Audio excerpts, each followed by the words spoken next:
Hi, I'm Leanne Ely. I'm a nutritionist, a New York Times best-selling author, and some people even say I'm a life coach. I started the Daily Dish Show to share my story, my truth, and my journey to vibrancy, and to inspire others to do the same. Because it's all about grit, perseverance, and finding a way despite the odds. It's about embracing the whole woman, not just the parts that are easy to love, and feeding her heart, mind, body, and soul. But I found that this isn't just my story, it's your story too. It's go time. This is the Daily Dish. It's Daily Dish time, and Jocelyn is at least in the house. We see her. Jocelyn, hello. Thank you for being here. It's good to have you. It's Tuesday. And you know what Tuesday is, right? It's Transformational Tip Tuesday. And today we're going to be talking about something that I bet these are words that come right out of your mouth. They came out of my mouth. And I'll tell you, I had this like flash of, why are you saying this, Leanne? Kind of a thing. So I'm going to be sharing that with you. Hey, Deborah, actually here. Glenda, nice to have you here. And of course, our lovely Jackie is in the house. Good to have you as well. So I'm going to share a little bit with you about all of that because important stuff. You know, we all struggle with these things. So why not talk about them and sort them out a little bit? What do you think? Alice, are you on board with me? I know she is. Helen, hello. So I'm sure you saw we had a nice little thing going on last week with Crave Water. I hope you saw that. Hey, Sue, good to have you here. Crave Water, you know, I've got 2 scoops in my 40 ounces of water today. I'm finally taking a day off from pickleball. I've been nonstop. 2 weeks straight I've played without having a day off. And some days I've played twice. That's 4 hours. And it's interesting because the consistency lessons have just been, you know, ding, ding, ding, have been really hitting me like a 2x4 right across the face. Rebecca, hello. So I feel like, you know, what we're going to be talking about today is, you'll see, it's just something that I know that you've said, I know that you want to get a handle on, and I know is important to you. So let's just leave it at that. You're having Crave Water in your iced tea. You know, she's made an Arnold Palmer, essentially. That's a great idea. That's a great idea. And I just read an interesting study about drinking more tea, and that tea drinkers, 2 cups a day, have the ability to burn more fat. It's anti-inflammatory, etc. Green tea especially. So just take a look at that. Get your tea in. I have my tea usually around 3 o'clock. I'm still drinking Wise Woman's tea until it's gone. So I'm loving it. So there's that. So I just want to make sure that you get your Crave Water because it really does work. You would not believe the same. You will not believe the amount of people, the amount of testimonials that we get from this. I mean, daily. Chris, hello. Happy New Year to you. That's your New Year's resolution. Drink more tea. There you go. Just make sure, though, that you're drinking it. It also has a little caffeine in it, so just watch if it affects your sleep. And my cutoff is 3 o'clock in the afternoon for tea. So, but I have this new thing that I'm doing, and I'm going to do a TikTok on it soon, on how my deliberate hydration works throughout the day, and I'm not just drinking plain water. So watch for that if you're following us on TikTok. That's at tiktok.com. I think /saving dinner, but we're there. Lots of stuff there. Caroline and I have worked on a whole content strategy. I'm going to do some bold bone broth. I've got a few other things that I'm going to be doing. And I'm going to be teaching you how to make chia fresca. Wait till you see this. It's really fun stuff. When it's -8, we drink whatever we can, hot, cold, and in between. You can have your -8 degrees, my friends. Listen, I live in the mountains, and it's in the 30s right now, going down into the 20s, and it looks like we may have snow, whatever.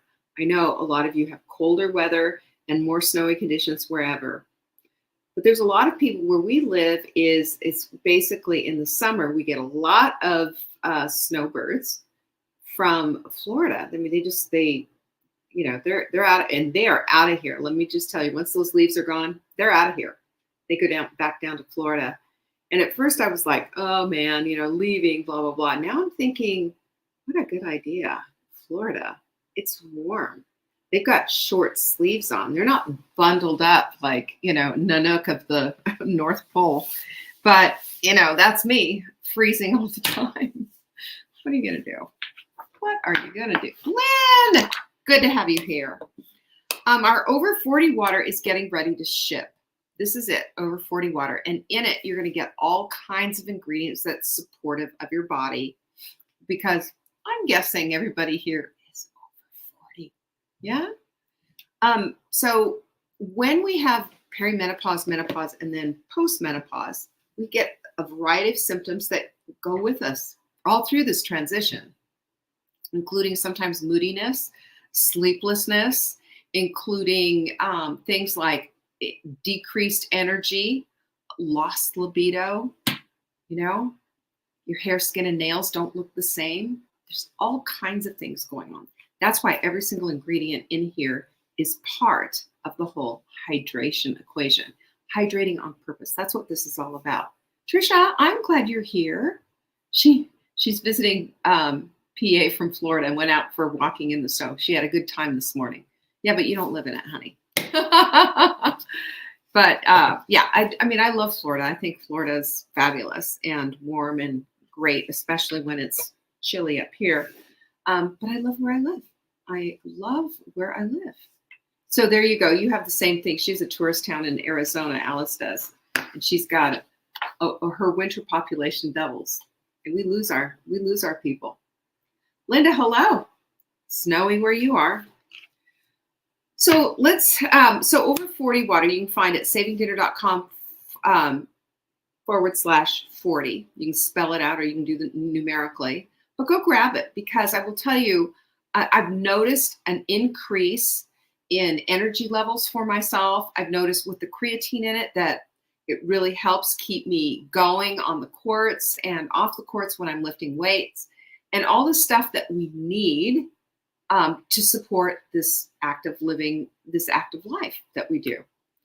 Glenda said she lives in Florida and came to Colorado in the coldest month. Yeah, well, when you see a new grandbaby, it's all worth it, right? You'll go to the North Pole if you have to.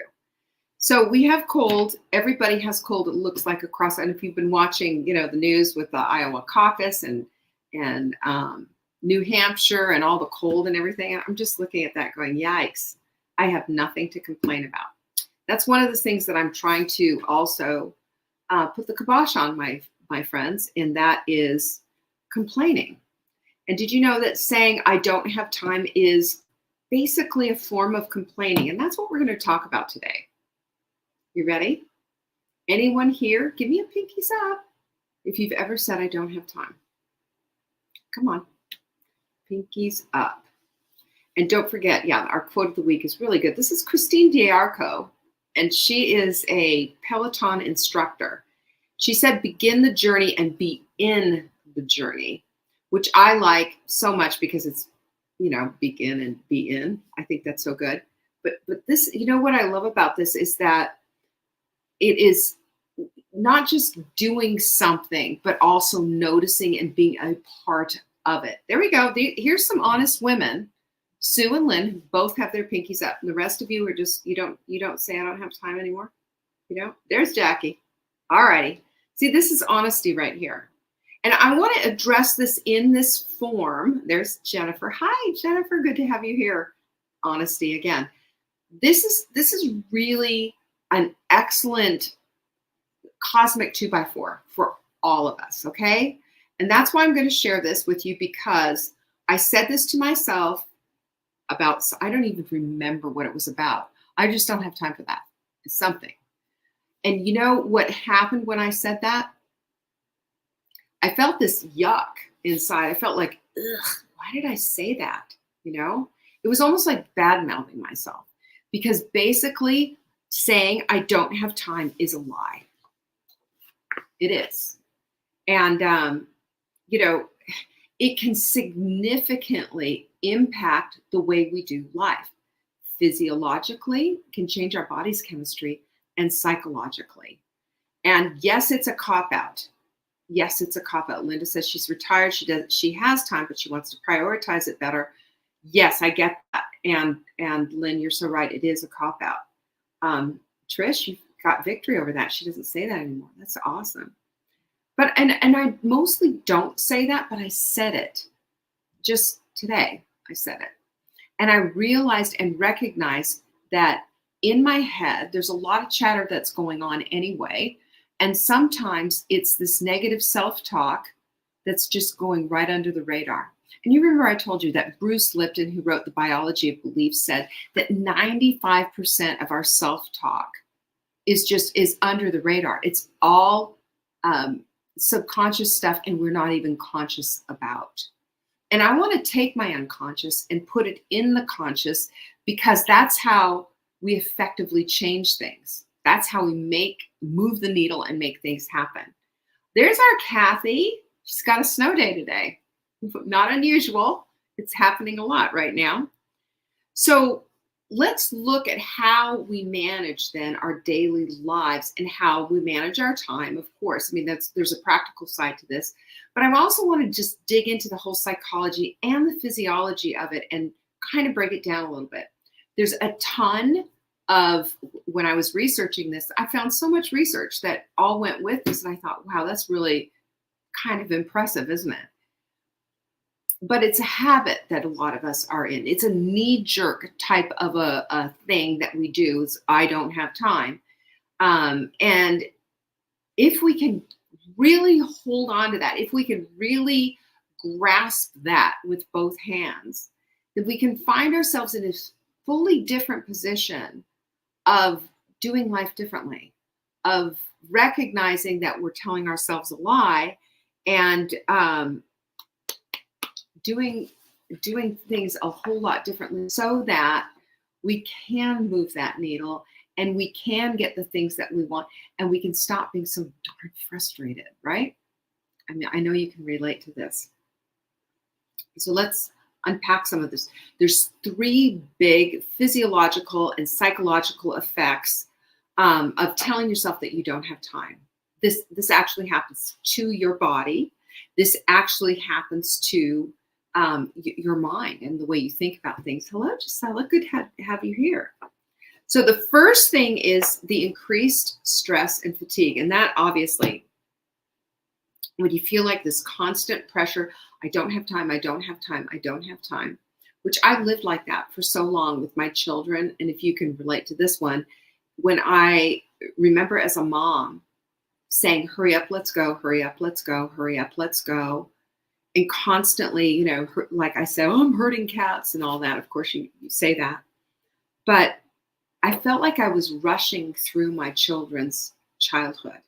And it felt like I had this state of ongoing stress and pressure on me at all times, simply because of all of that going on. And it affected my affection toward my children. It affected the way I felt toward them, toward my life, toward everything that I was doing, my schedule. And it led me to these feelings of depression and anxiety. Does that sound familiar to anyone? That's what it is when we're in this scrunch of thinking, I just don't have time. And it, you know, rather than deal with what's going on here, let's get analytical about it and let's tear this thing apart. What we do is we instead stay in it and we default to all these things. That's where the anxiety and the depression comes from. That's where we stay stressed out and our cortisol levels go through the roof and our chemistry, bodily chemistry changes happen. And Lynn says she remembers doing that, but we carry this into past the kids' childhood, and they get married and move out and go to school and do all the things that they do when they become adults. And we bring this habit of I don't have time into our lives, even if we're retired and we find ourselves doing this. because it's that much of a knee-jerk thing. It's that much of an ingrained habit that drains us of our energy and of the gratitude and preciousness of life. That's why I want to talk about this. So this increased stress and fatigue, that's number one. And it does wear you out, doesn't it? It's just exhausting to think that you don't have time all the time. Number two is that it compromises your sleep. Now, you understand this if you have, if it keeps you up at night or whatever, or you wake up in the middle of the night and you can't turn your brain off. What do you think that all is? Again, higher stress. And again, it's affecting your well-being because your sleep now is compromised. And I'll tell you what, some people, they'll say, well, I don't have time. So I'm going to find the time and then stay up into the wee hours of the night, not getting adequate sleep and compromising your immune system, compromising the way you feel, your moods, your weight loss even, by the way. You gain weight simply by not getting enough sleep. That's one of the things. You don't hydrate correctly and you don't get enough sleep, you're not going to lose weight. It just won't happen. That's how your body gets in preservation mode. Your body at all times is trying to preserve and keep you from yourself sometimes. So what do we do? And the other thing that happens when we have this reduced sleep and what have you too, is that we're exhausted the next day. We don't have time to do the exercise that we committed to doing. We don't have time to prepare that healthy meal. We don't have time. And you see that snowball effect just wipes everything out. So I can't turn my brain off sometimes. And it all stems from, I don't have time. Because I start the thinking process, and there's the thinking that goes with that mentality. It's crazy. So if we can bring that down and start to turn things off a little bit and start to remember, we have the same 24 hours in the day that everybody else does. I have to keep reminding myself of that. And what I select and decide and choose to do with that time is the difference between just basically flunking out of the good and up-leveled, fully bloomed life that I want versus just defaulting to what's ever easier because of exhaustion, because I don't have time. That makes sense? The other thing is number three, and this is huge, is that there is a reduced life satisfaction. Because if you constantly feel pressed for time, there's a negative impact on your life's satisfaction, your health, and even your productivity. You don't get things done the way that you want to. You don't zoom through things the way you used to. You slog. You go slow. And it's this almost perpetual race against time where you think that, it's just constant going. And it's all fleeting and getting away from you. It makes you feel more like a hamster than a human, on this perpetual wheel of, here we go, slogging through life. I'm painting a really grim picture, aren't I? But it's important because we have to address this, because for so many of us, this is a default mechanism that we fall back onto when we're, we need an excuse. Let's be honest. All right. So how do we address this? Number one is we need to look at the enjoyment and passion that we have in our lives. What lights you up? We all have something that lights us up and makes us feel good about it. So if we find ourselves overscheduling, or not having time for something, or spending endless hours on social media or whatever, doom scrolling, TV, books, whatever, we gotta look at that. We gotta look at that, because if we can start being engaged in things that bring us pleasure and we plan for them accordingly, we start to see there is a little margin in our lives. And there are times that we can plan for these things. Take something out, put something in. Hey, Jeanette. That's big time. The other thing is to manage manage your inner conflict. And you know what that is? It's getting your alignment assignment straight. In other words, your goals and your actions need to line up. You can't say, like, oh, this is the year that I'm going to lose that last 20 pounds and then drive through McDonald's. You have that is not an alignment assignment that's going to take everything down. So what the alignment assignment can do when you slow it down and start thinking about it and evaluating and analyzing is it can bring you to this place of inner harmony and peace, because what you're saying and what you're doing equally match one another. And it makes all the difference because your daily tasks will change and you'll see where you are. And remember, to do this, sometimes we do some things so often in default mode that we don't even notice that we're spending 2 hours on social media or watching endless YouTube videos or whatever it is. And that time can be reinvested into something that's beneficial, into something that you enjoy, into something that lines up with your goals. Use the time block sheet if you need to see where your time is going. It gives you a quick analysis. It's not to beat you up. It's to help you evaluate so that you can straighten out this stuff that's not working. And number 3 is gaining back a sense of control.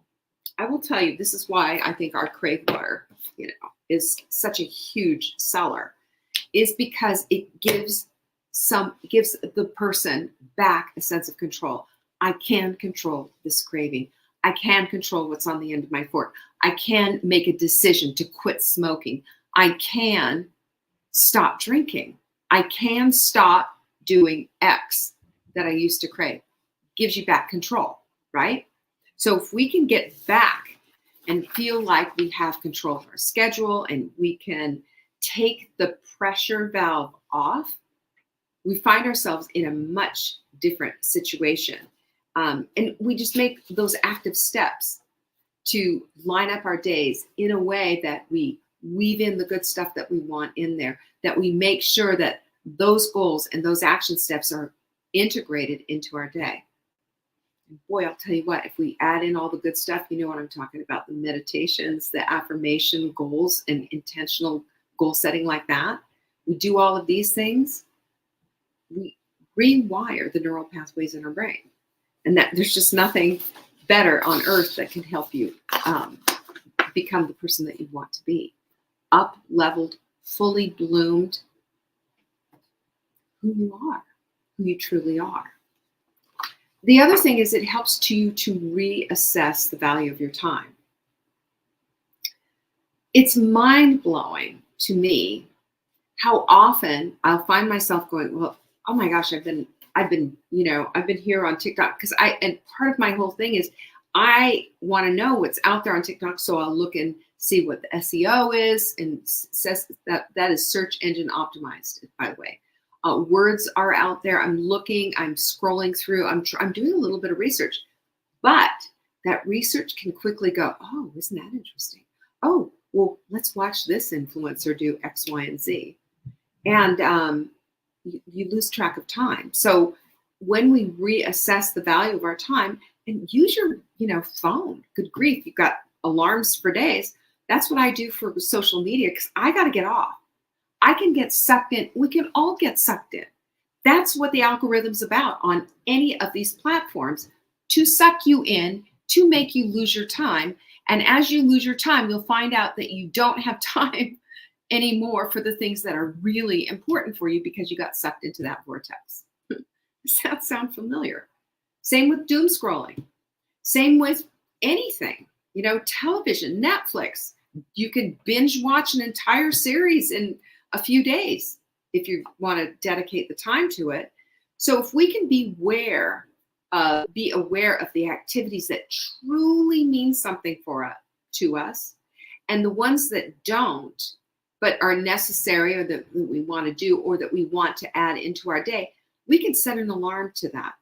We can say, I'm going to give myself 20 minutes on this. I'm going to give myself 30 minutes on that. I'm going to, while this is happening, I can do this.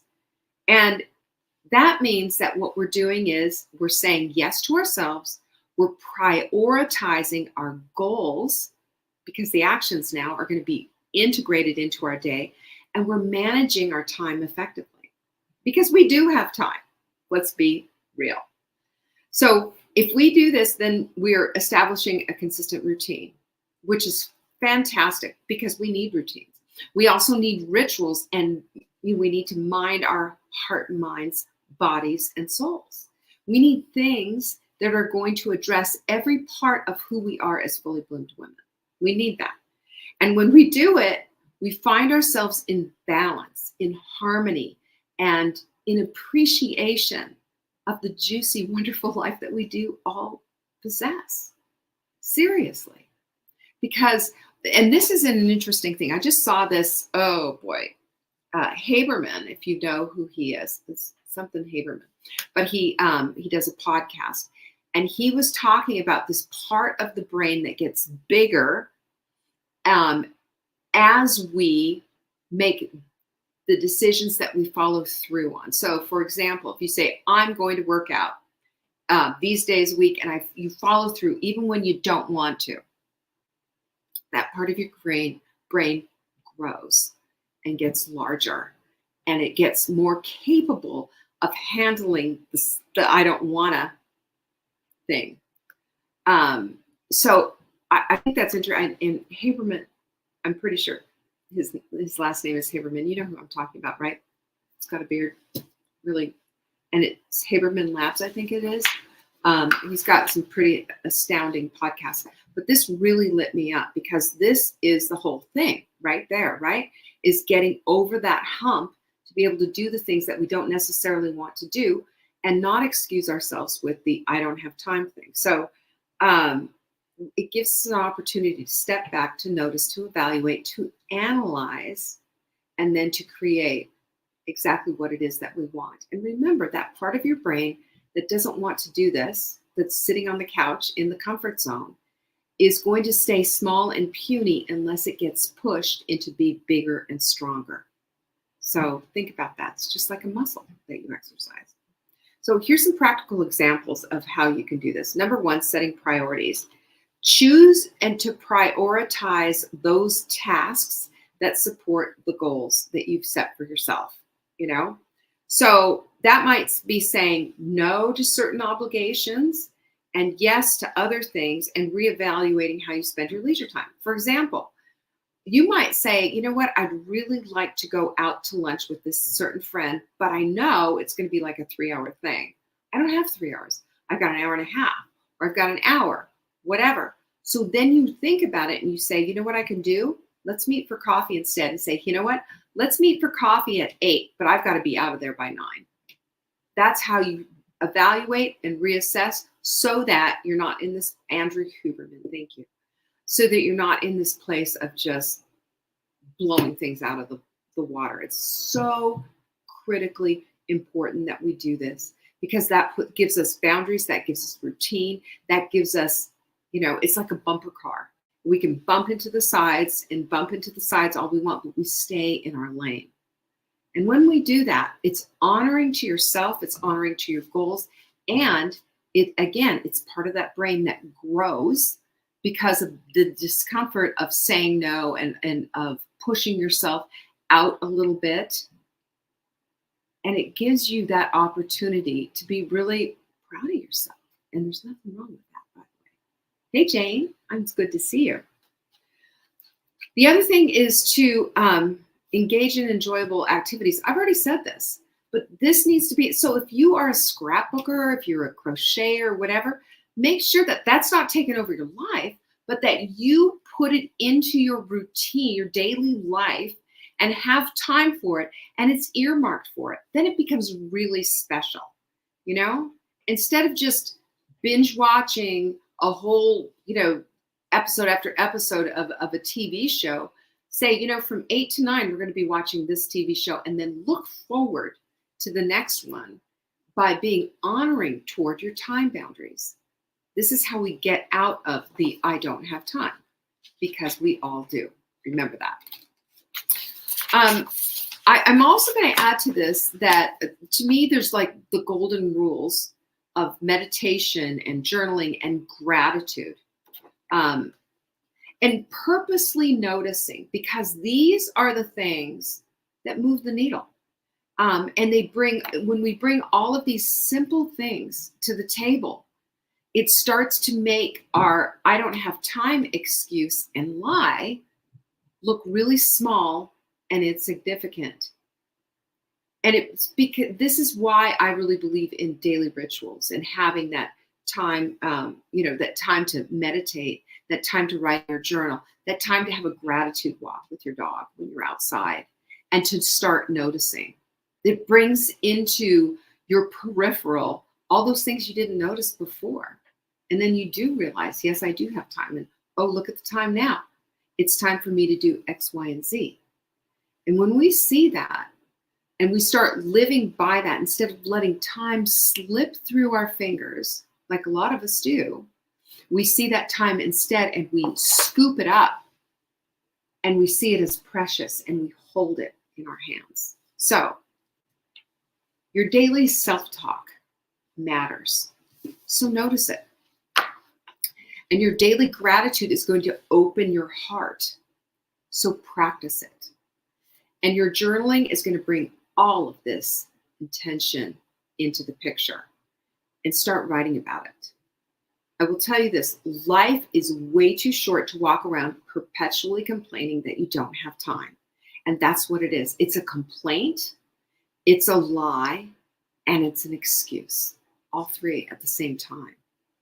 You and me, we all have 24 hours in this day. We have it today, and maybe, God willing, we have it tomorrow. How are we going to spend it? Frivolously, or are we going to invest it in ourselves, invest it in our loved ones, invest it in our communities? Are we going to become the fully bloomed woman that we want to be? If we are, we're going to start wiping those words out of our vocabulary. I don't have time. Because the fact is, you do. You do, and so do I. And that's all for today. I hope that helped you.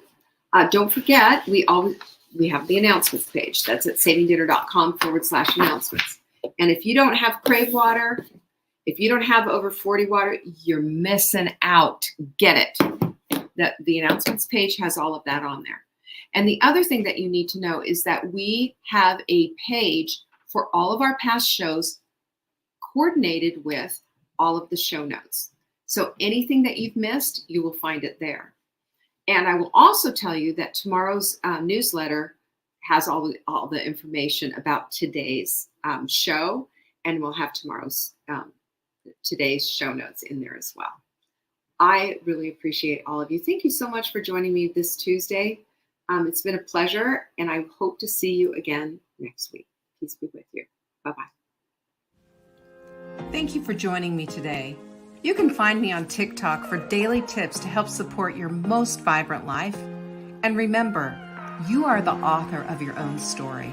Until next time.